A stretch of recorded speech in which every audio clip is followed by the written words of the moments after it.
Testing. Welcome everyone to the Thursday Road Gateway Rotary meeting and the last meeting of our fiscal year. No, calendar year. We'll have 2 weeks off after this. And so let's ask our lovely Dawn Welch to come do the pledge. Are you not on today? Oh, who's got that? I looked at the wrong one. Come on. No, I signed up for the 9th and I can't do the 9th, so I'm like, yeah. Okay, please join me in the pledge, please. I pledge allegiance to the flag of the United States of America and to the republic for which it stands, one nation, under God, indivisible, with liberty and justice for all. And for the four-way test of the things we think, say, or do. First, is it the truth? Second, is it fair to all concerned? Third, will it build goodwill and better friendships? And fourth, will it be beneficial to all concerned? So I got a link there that Dawn is actually inspiration. Come on up, Dawn.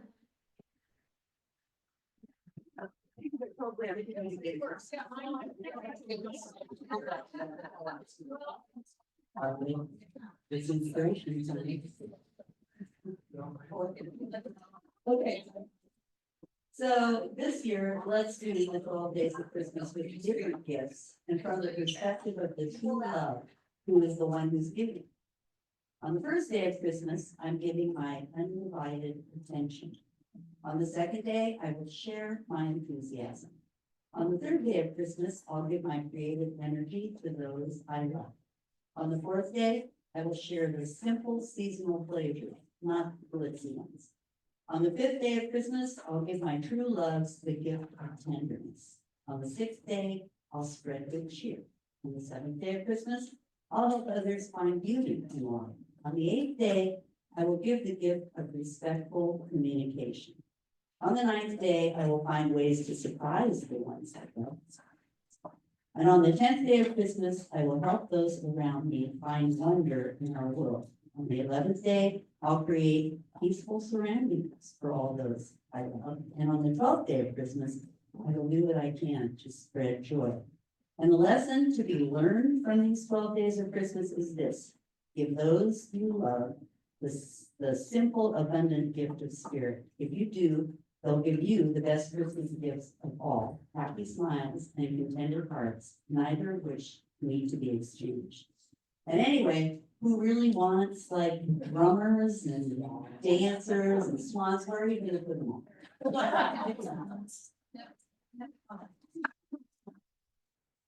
Thank you, Dawn. We do have any visiting Rotarians today.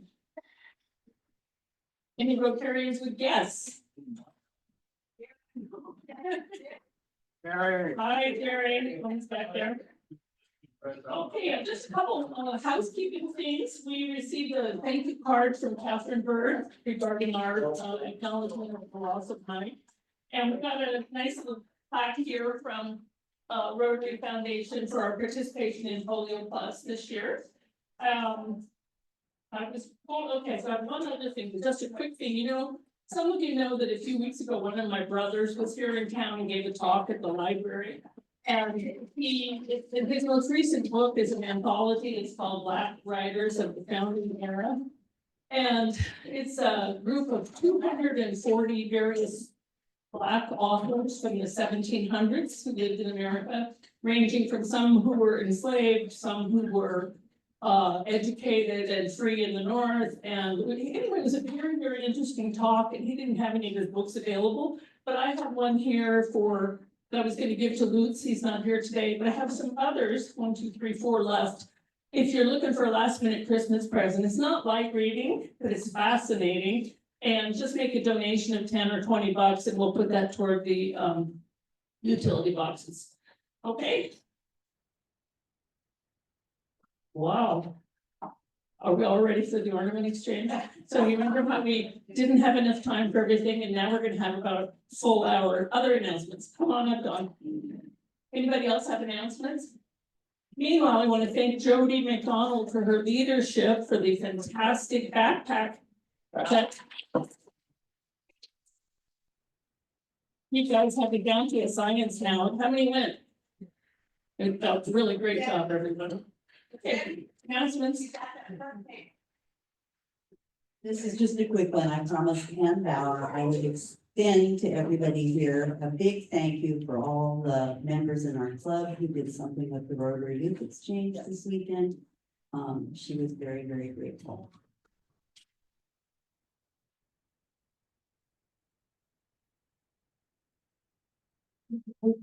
President Judy mentioned that we did an outstanding job for Polio Plus.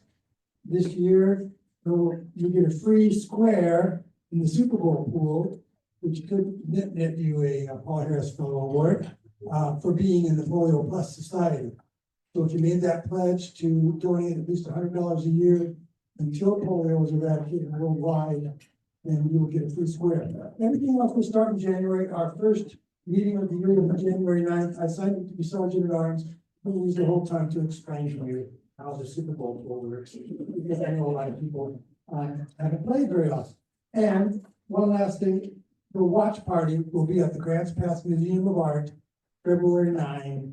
That's the game, the day of the game, of course. And I believe we're going to start at about 3.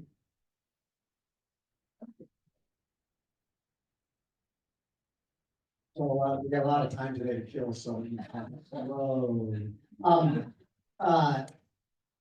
Sort of one announcement from the Gladiator High School, the garden group, they were out here trying to sell sawhorses, so if anybody needs sawhorses for Christmas presents, still trying to sell them, right now.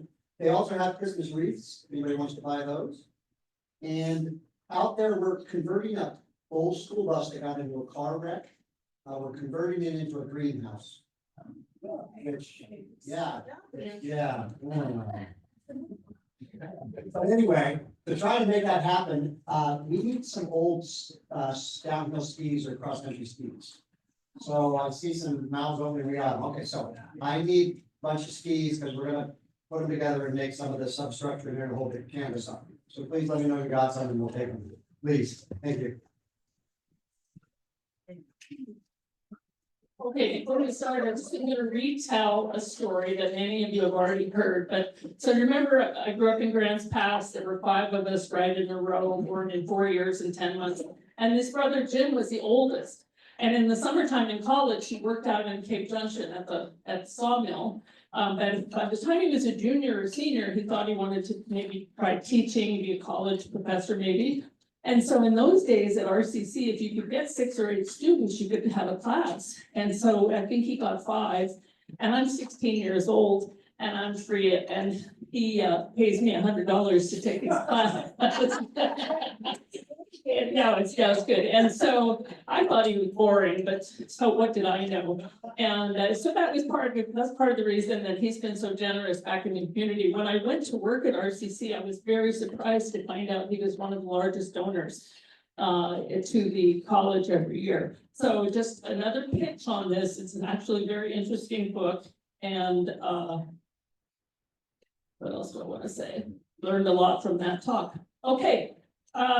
Jody, are you ready? Would we take 10 minutes and finish our lunch and then come back? We do that. Everybody visit for 10 minutes? All right, good. Yeah.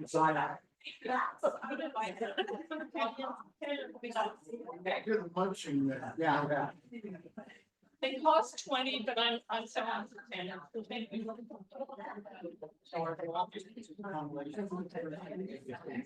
I just want to say it's been a pleasure serving all of you guys this last year. Merry Christmas, Happy New Year. If I don't get to tell you that before we all leave. Thank you.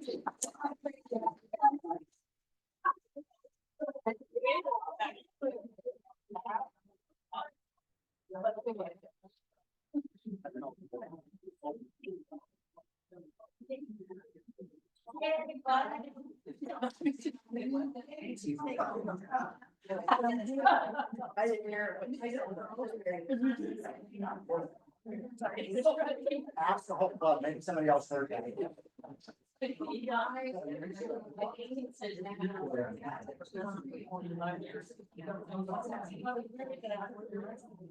And so.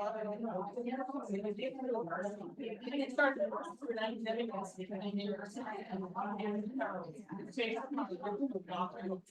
So.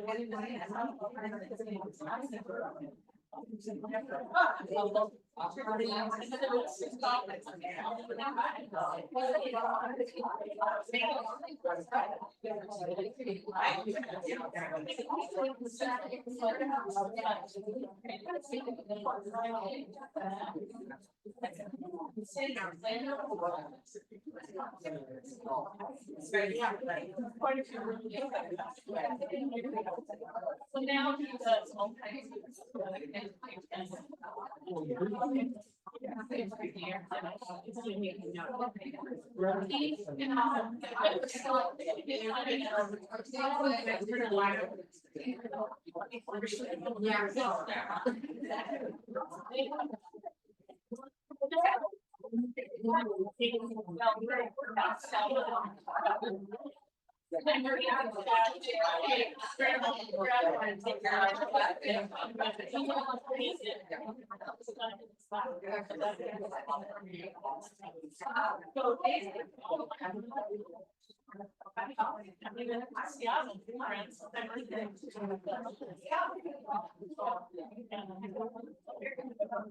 That's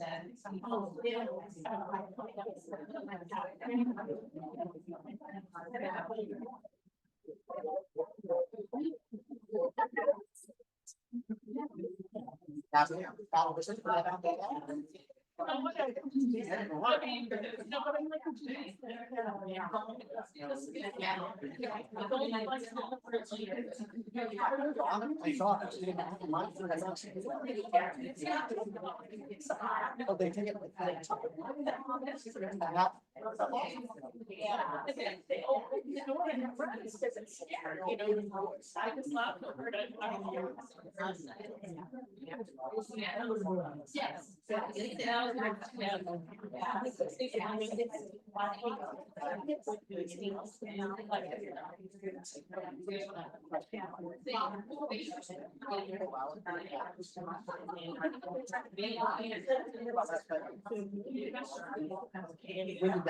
Yeah, it works. I just, you know.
I hope that it happened, so we got.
Yes.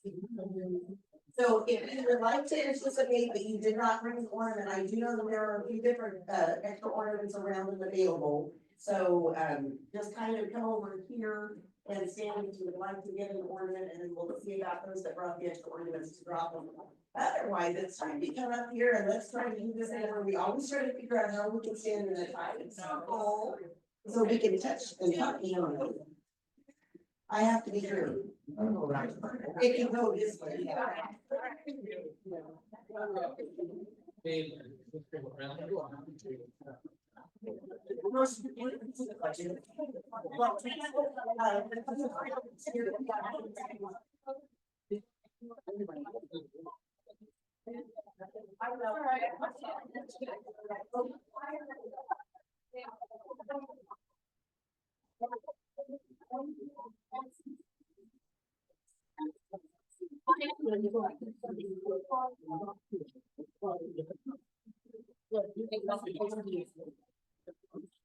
Extra ornaments are up here on this front table, so if you needed an ornament, forget it, remember to bring one, please come have one. We love everybody to participate in the costume. It's all about. It is all about me. I mean, it's very rare. And then you're gonna, yeah, you don't know you're right. Okay, so remember, everybody has to be close enough so that you can hand an ornament to someone on either side. And that includes me, so we'll be back here. You need to be back behind because we have to leave me.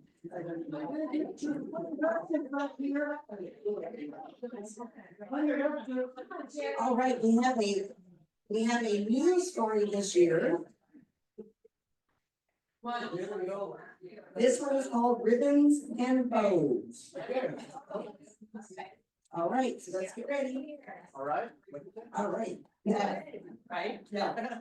We'll start. That's what I'm gonna say. It was a cold, snowy day outside. Mom had taken the day off work and Dad had left the office a few hours earlier than usual. Okay, remember guys, rights and lefts. It was Christmas Eve and both of them had left the kids with Grandma, who had a little too much eggnog and wasn't in her right mind. Once back at home, Mom and Dad got to work right away.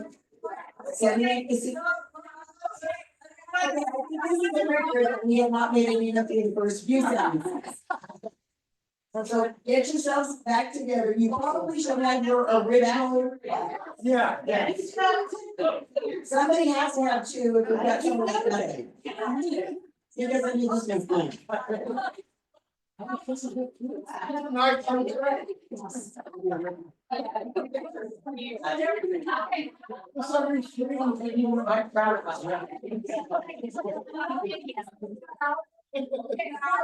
I'm speaking as loud as I can, people. I have no voice because of the intruder I yelled at on Monday night. So, yes, so I am trying to talk loud, so we all just need to listen. All right, so we're gonna start over with the second paragraph now. Once back at home, Mom and Dad got to work right away, setting up the scene for Santa. Mom was wrapping her gifts the right way, but Dad was having a little trouble. It was almost as if he had two left hands. You only go once, left, it's just where you go. One for each hand. It's not that technical. I don't know, they're your friends. Okay, we're gonna start the third paragraph. Woo! So pretty soon we'll be in the Robin reading room. I think so, goodness sakes. Mom was placing some tape on a gift when all of a sudden she looked up and yelled, "Oh no, I left all the ribbons and bows at Grandma's house." Dad put his hands up to his face and cried, "What should we do? Leave again right now? Right when we're in the middle of wrapping?" "Yes," Mom cried, "right now." So the two hopped in the car and left as fast as they could. Once at Grandma's, they hopped right back out of the car and sped through the door. They almost broke it right down. I need a right. I need a right.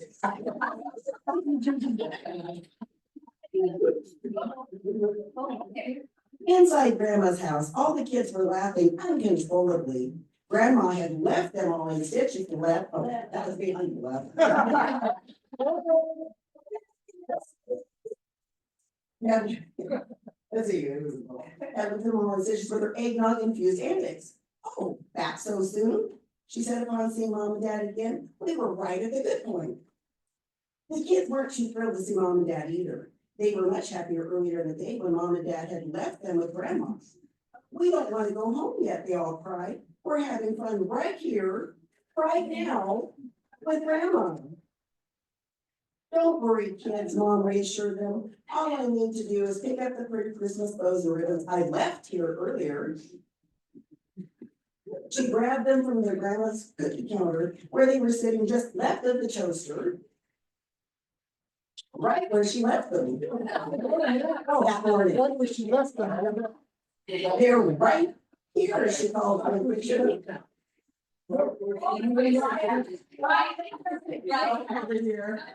Keep sending it there, right? Right, where she left them.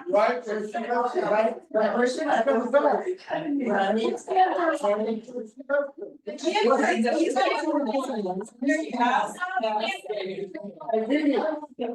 We didn't have time for this. This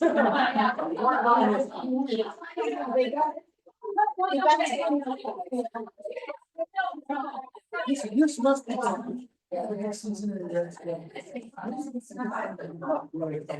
Does everybody have one in their hand? Okay. There's two over here. So somebody has to be missing one. She has two hands, she can have two hands. Does anybody miss? How did we grow an extra one? No, you guys pick on that. Right, did you pick up anything with this? Yeah. No, let me pick the next one I thought was really. We're getting close. What? To the end. Pick the one you like the best, put it in your pocket. Yeah. They're right here, she called from the kitchen.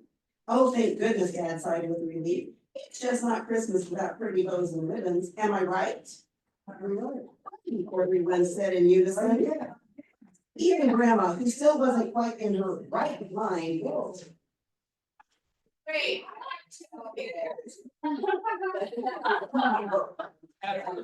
That was the end of the story, folks. That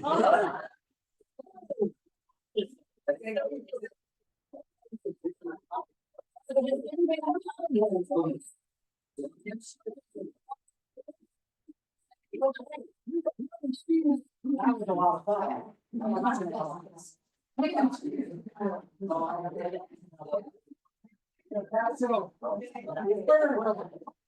Thank you all. Merry Christmas to you and see, that was actually one of the most impactful ones.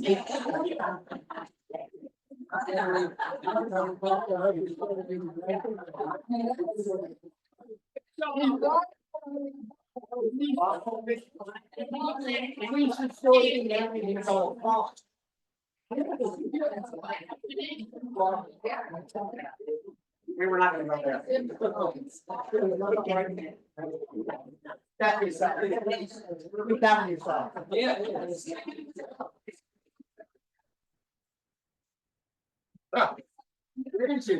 That was.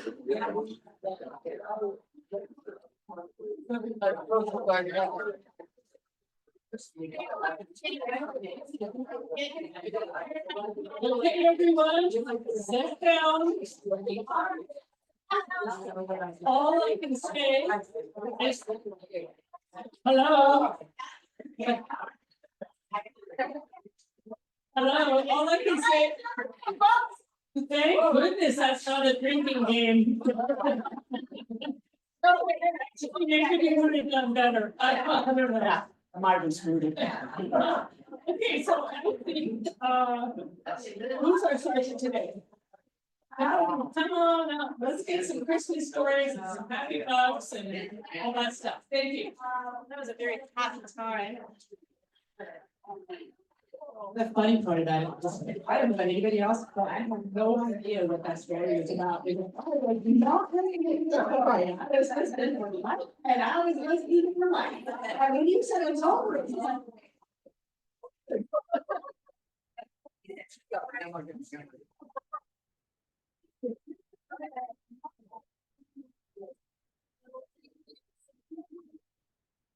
Well, speaking with the. I know it's not Lord, I can.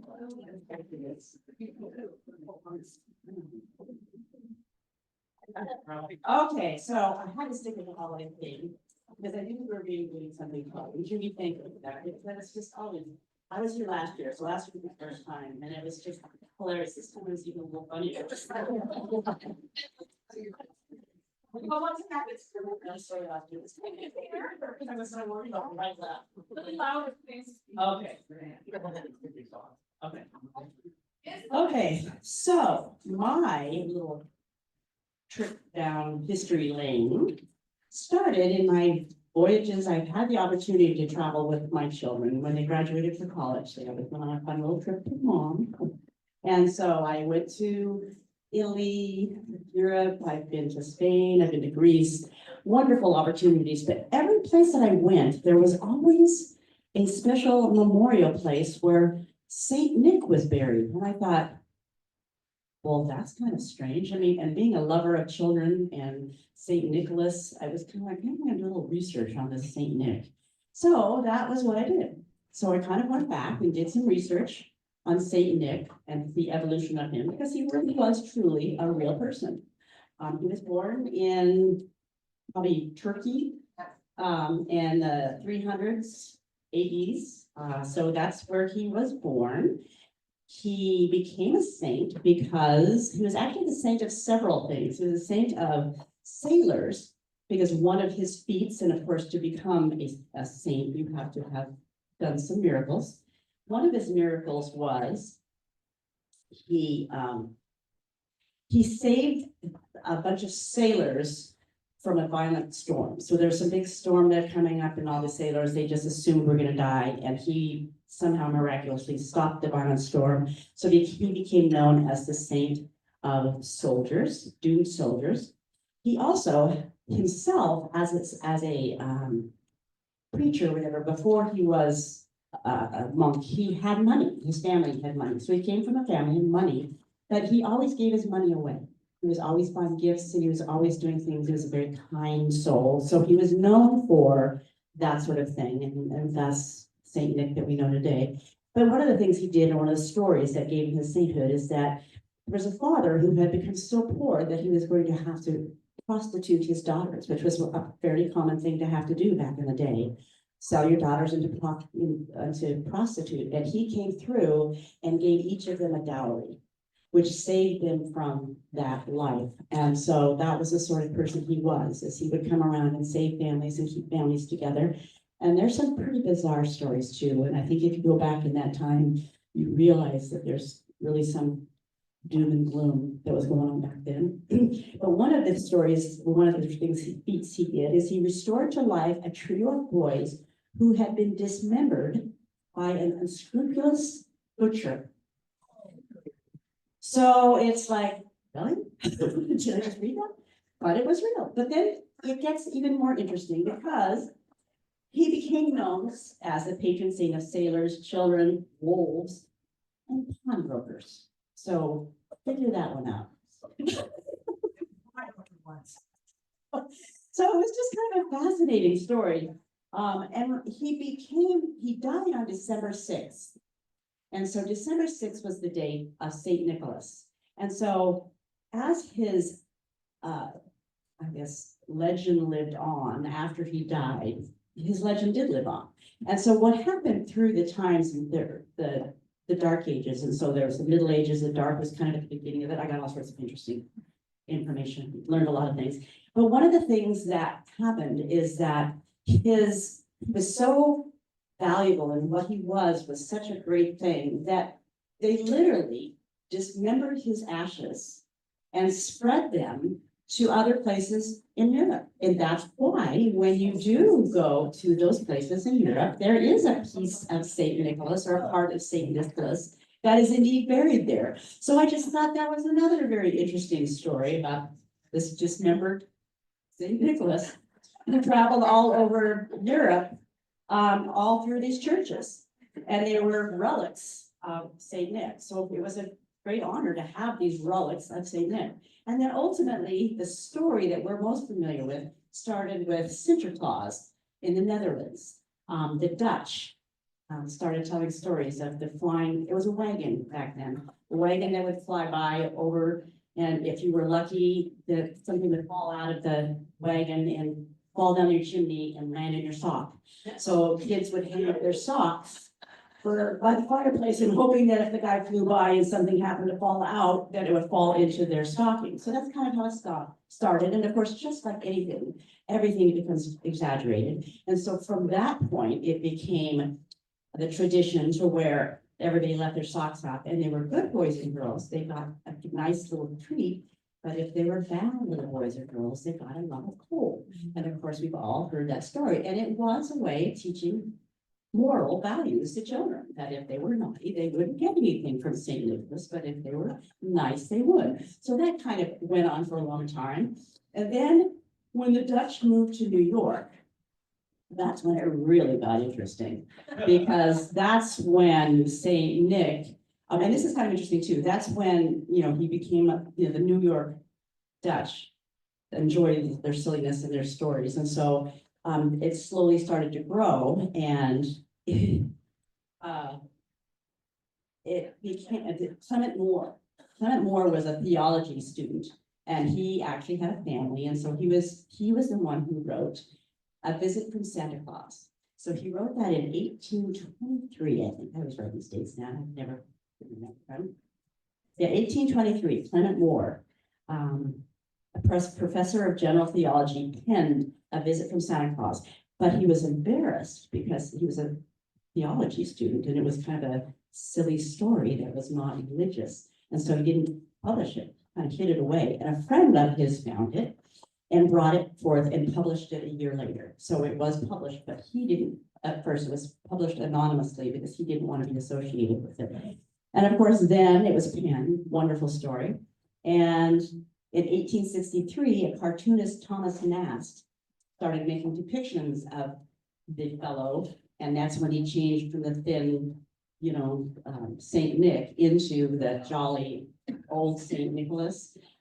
And so he characterized him that way. And then from there on, in 1879, I think it was, somebody associated it with the North Pole. In 1890, and then the beginning of what we see as the capitalism of Santa Claus today was in 1939, when Montgomery Ward created Rudolph And so that was the beginning of a store hanging on to a piece of Santa Claus and the reindeer. And then we know where it's gone from there. It's kind of, yeah, it's called commercialization and capitalism and grab whatever you can. And so I think back to myself of how it used to be a little tiny gift or a piece of coal to where it's now Santa riding through the sleigh with bikes and you name it, and all the things that our children expect now Santa to bring. And wow, what a change that has been. But it is such a wonderful story. But I actually brought the book. I don't know how much time we have, because it was one of those things that I thought, if we had enough time, wouldn't it be fun to hear the story? It was the night before Christmas and all through the night. I'll cut it short now. But I love the story. I used to have it memorized. I memorized it at one point in time because I just love the story so much, and it's such a, it's such a great story. And this book, it did such a great job, and I did it every year with my class. I mean, it was always fun. So I'm just gonna go through it, and I'll be fast. I can get it done that time. It was the night before Christmas when all through the house, not a creature was stirring, not even a mouse. The stockings were hung from the chimney with care, in hopes that Saint Nicholas soon would be there. The children were nestled, you'll join me, all snug in their beds, while visions of sugar plums danced in their heads. And my her kerchief and I in my cap had just settled down for a long winter's nap.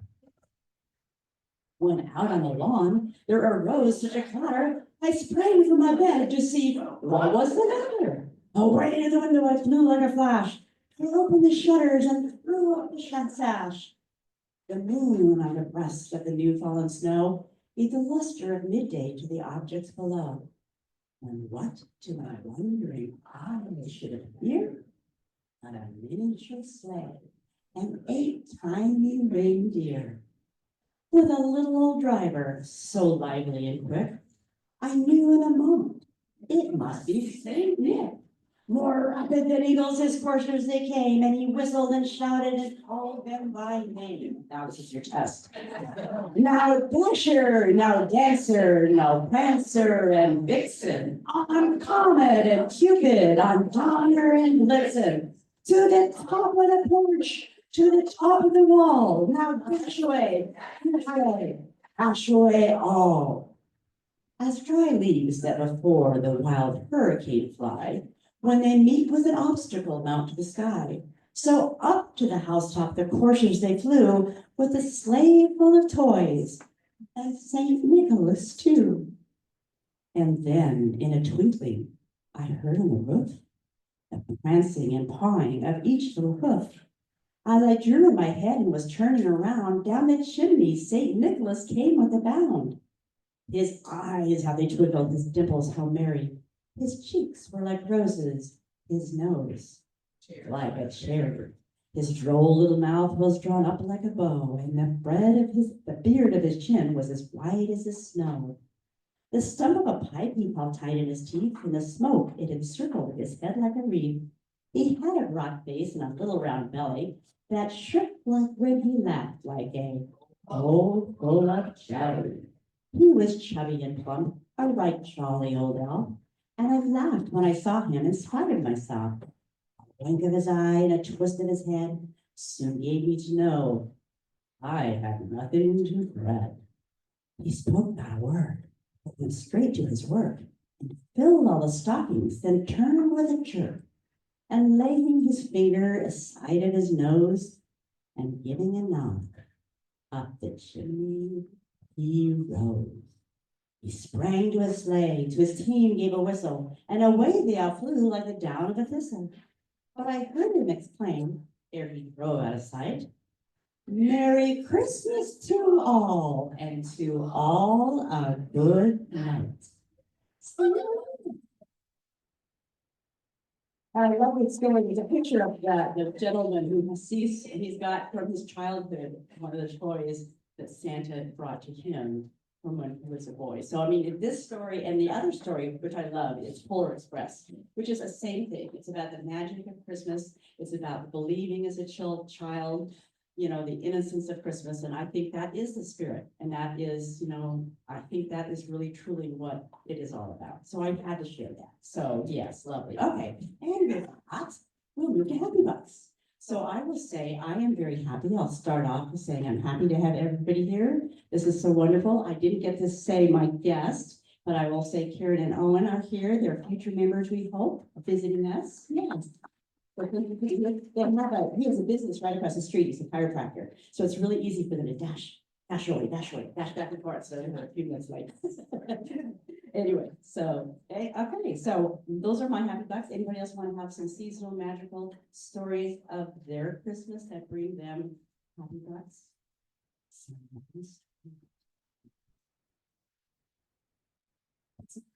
It's not a story about that, but it is one of the things that I do. December just brings me such joy with my Rotary family. I love our backpack program. I love the ornament exchange. I love the camaraderie we have, and you all fill my heart. Thank you. Thank you, Joey, because you do a wonderful part of that.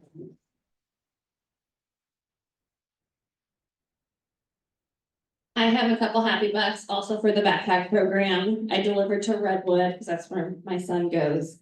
And when I walked in with him, one of the little kids said, "Your mom looks like Santa Claus," because I was carrying all the bags.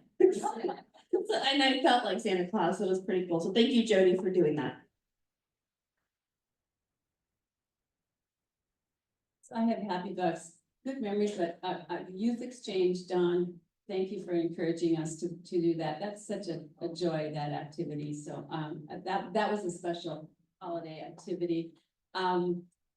Secondly, this upcoming weekend is the winter solstice, and I think that is my favorite holiday of the year because it's about gratitude and looking back and what do you want to do differently and sort of self-reflection. And then the sun comes back to the year, so the days start getting longer. I'm so anxious for the sunshine.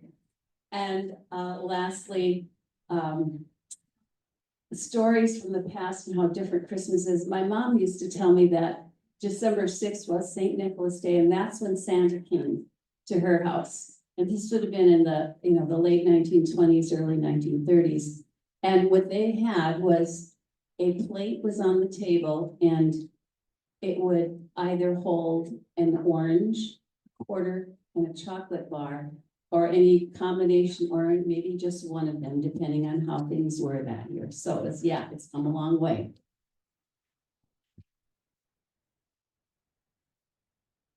I'll share a silly family story. So Steve's family, around 20 people would gather every Christmas. Steve's mother would first have the youngest child who could read do the story of Christmas from the Bible.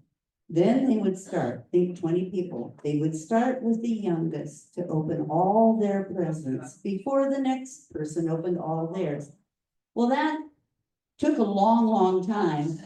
But the really sad thing, it was Steve's grandmother. By the time it was time for her to open the presents, nobody cared. And so she was sitting on a couch, she always just, Grandma Ellen, just sitting on the couch, nobody caring, and all she was getting was like, I don't know, stationery. It was, so Steve and I and the boys decided we were gonna liven it up. So we, for some reason, decided it was gonna be an ape Christmas, and we had all of the family members wrap her presents and put a monkey on the top.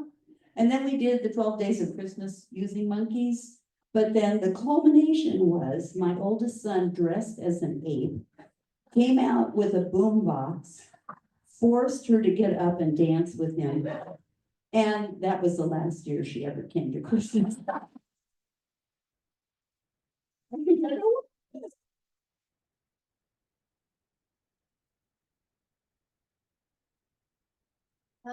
My happy bucks are for the foreign exchange kids. We had, one from Ukraine, one from France, and one from Germany.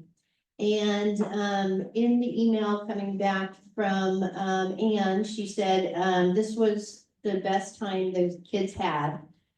And the boy from Ukraine, Vadim, he wrote on our thank you letter, this is the most amazing time he's had since he was here.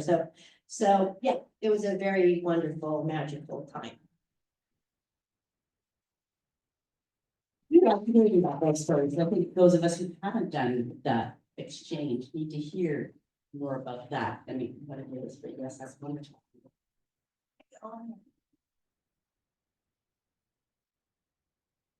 I've got two happy bucks because our son will be coming for Christmas. We haven't seen him in about 6 months and he's living in Boston.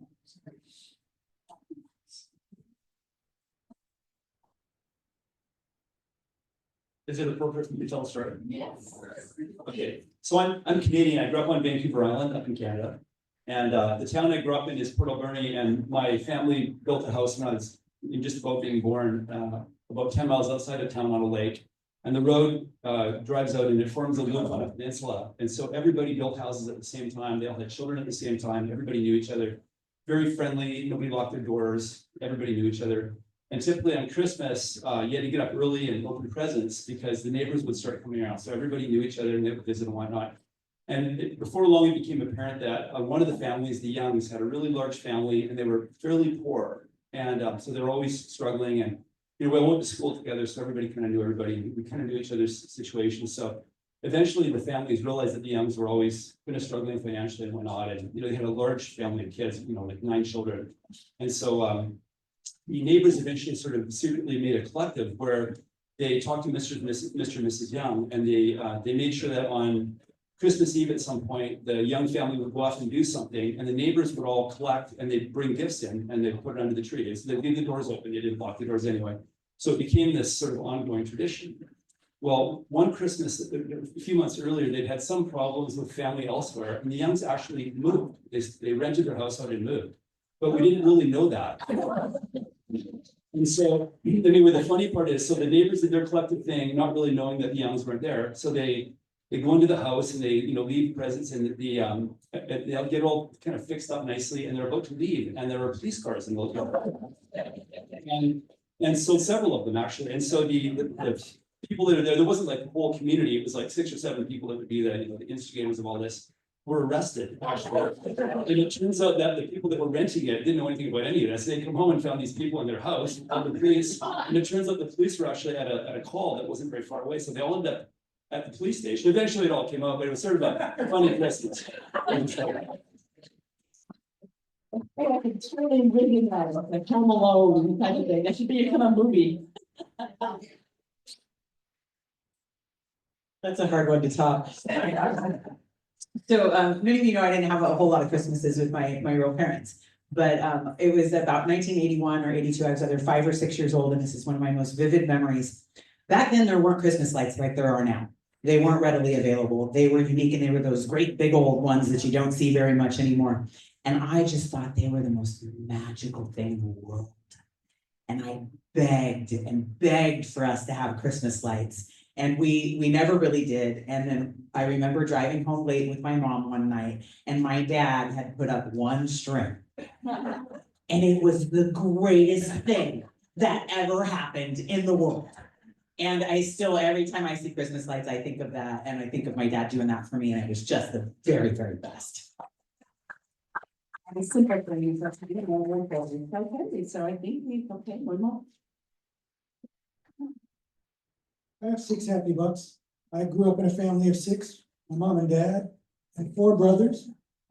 And one year, the brothers got into kind of an argument about who had the most valuable presents and why did so-and-so get something that was bigger or more expensive than so-and-so. And it deteriorated into kind of a dysfunctional family scene. And so my father just said, you guys will learn from this. And I thought, it's gonna be a year till the next Christmas. Not gonna remember. But no, the next Christmas in our stockings, we each had the receipts from all the presents. And they were all like within $1 total. And that was it. He loved us all the same. It is actually kind of funny when you buy for kids and your grandchildren, how you do that in your head. You just keep this running total because you don't want to get one more than one, because yeah. Anyway, okay, so it's down to 4 cards. Let's see who's lucky today. I know, just looking over to see how he says, here we go, so close here, Cindy, your card in your card.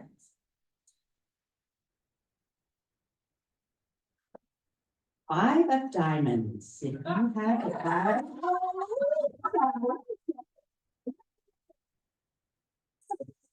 Guys,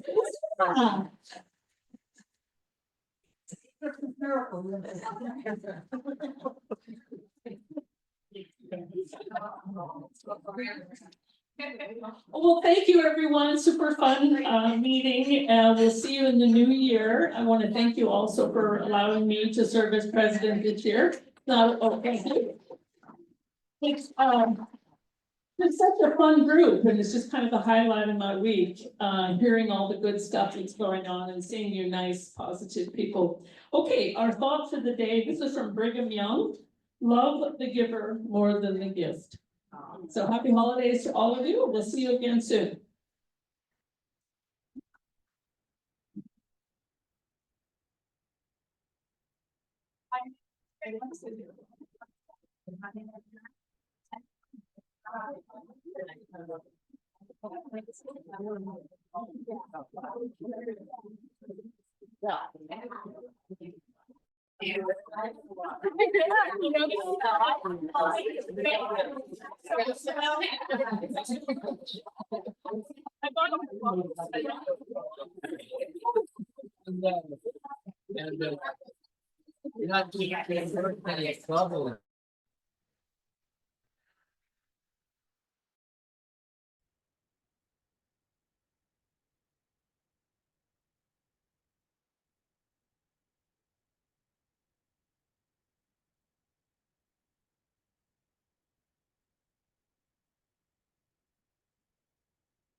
Oh, thank you.